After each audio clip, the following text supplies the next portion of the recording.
Well, hello YouTube. A couple of things I've tried to keep away from on this channel is controversial topics, politics, stuff like that. It's not what the channel's about. And not what I'm talking about today either. Try to keep this more of a travel channel, or a travel modal vlog, history, whatever. And the other thing I try to keep away from is regular vlog that I ride around on square streets and talk to you about how I fold my underwear. So we'll try to keep away from the underwear subject. But today I'm riding around on square streets, just picking up the bike a couple of weeks ago. I'm struggling to get the break-in miles completed. I've got the first round. I got nerved up last Sunday and blew through the first 500 miles to get to the first service. That's where I'm heading today, so I figured I'd make the best of it and get the bike service and take you guys along with me, even though there's no corners. Yeah, one of the life things I've been dealing with, you see all these construction signs in the town I lived in. They've closed the major artery or major intersection in town to traffic from, I think it was April through November, to build an overpass. Now, it was a congested intersection, but it's the main intersection for this entire area, so you got to go over hill and dale to get around it, which makes for an interesting ride to work every morning anyway. They got the whole secondary street by my house, which is where I'm going to take a left at the next block down here, and they've got that all tore up, so it's almost impossible to get out of my house. Wow, the detour got even more detoury. Used to be 2 straight shots, and now they've got us going through residential neighborhoods in the quote-unquote historic district. Historic district in my town is anything before 1970. Well, speaking of this ridiculous detour, the detour just led me off into a street closed area, and let's just say I had to take an alternate route. I don't know, it's crazy. Well, I got a kind of a new helmet. Some of you folks that have been watching the channel for a while and see all the little details, the white helmet has gone away. It was a built Explorer 2, the higher level one with the flip down sunscreen. Well, in 3 years it started to fail. The liner collapsed, and the gasket around the windshield has changed, started to fail. It was cracking and whatnot. So you'll probably notice a second black helmet. I've got one with a mirror visor that my brother gave me, which is really nice. That's a G-Max, and I got another, the same built Explorer helmet that I had before, except for it's flat black, which was my first choice, but I bought them when they first came out. And I couldn't get flat black, so I ended up with white, which was actually ended up being pretty nice. But when I turned it in for warranty, I opted for the flat black one, which I may not think that's a great idea here, riding around in 100 and some odd degree weather.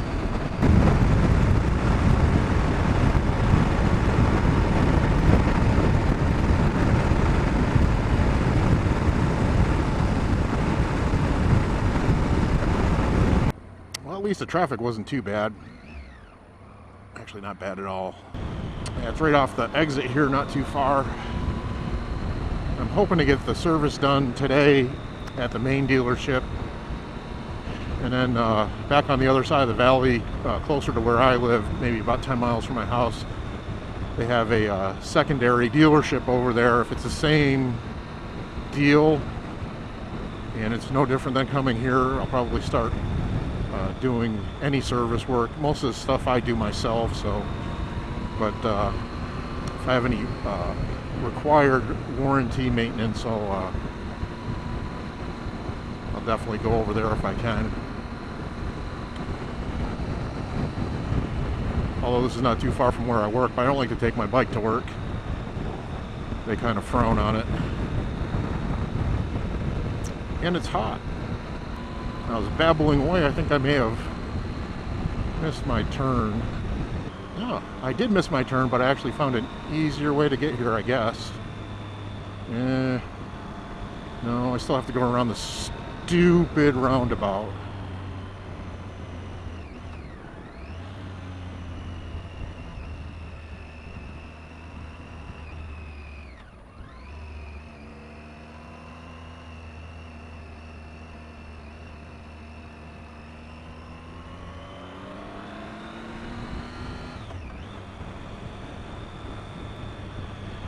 Well, here we are.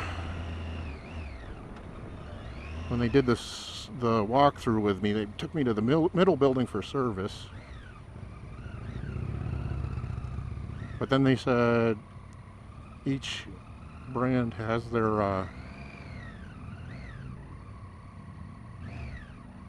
own part of the building, so we'll see what happens here. Well, that was mildly painful. About 2 hours, but I guess it's pretty thorough, whatever. And $256. Oh, that hurts. But at least we're compliant with the warranty, and we were good with Triumph service for 10,000 miles or 1 year, so I can do whatever I want between now and then. Well, at least I got to go and look at a bunch of motorcycles. They kind of got a lot of the high-end brands there, BMW, Ducati, and KTM and all that, so that was cool. Found about 20 bikes that I want to buy. All kinds of accessories to put on. And accessories and clothes come off the internet. Cheaper, cheaper. I need to find some fuel.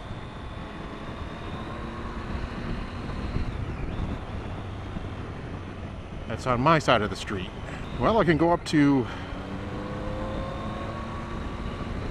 6,000 RPM now. Makes it a bit more highway friendly. See if I can't schedule a day in here to burn off the next 500 miles. So I can be free to do what I want any old time. Well, we're finally off the local slab.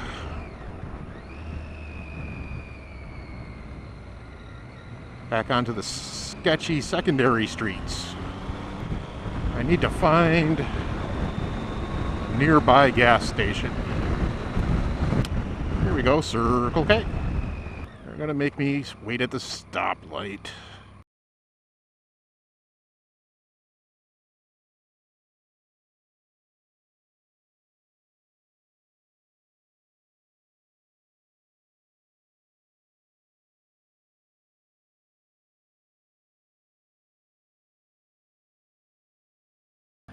Okay, back to the square streets without corners. I've almost got the hang of this little computer deal on here. I've got it, I've got the time set, and the temperature reads in Fahrenheit. You think for $350 for a setup they could fix you up with the correct time and measuring units. So I decided to trade the V-Strom instead of outright selling it. The difference in going rate from what they were going to do with me for trade-in was minimal, and I've sold 4 bikes in the last year, 5 bikes in the last year and a half or so on Craigslist, and definitely was not looking forward to dealing with the parade of Craigslist. And if you've ever sold anything, especially anything of any value on Craigslist, you know what I'm talking about. So I think I'm going to keep the mods to this bike fairly minimal. Came with almost everything I need. But next thing I really want to get, even before the stock tires wear out, is a decent set of off-road tires. Most likely Shinko 805s for the first set, just for the economy of it. If those Michelin Anarchy Wilds pan out for everybody, it should be about a year or so from now. Maybe I'll move to those, but those are kind of on the pricey side. And then the other main one is probably exhaust. I looked at the Aero exhaust, which seems to be the most popular for the Triumph models, and I can't see spending $1,000 on one. There's some cheaper ones, some in the $600-700 range, and some even less than that. I saw one that was like $350. I think it was Two Brothers, which as long as it sounds good, I'm happy with that. And in the interim, I'm trying to get a set of saddlebags that I can use on both bikes, which will probably be Wolfman E12. I'd like to set them up with a toolkit that'll work for both bikes, and maybe a little bit of additional storage, keep the weight down low, and a small tail pack that I can use on both bikes. My little brother was kind enough for my birthday to give me a set of Triumph soft bags.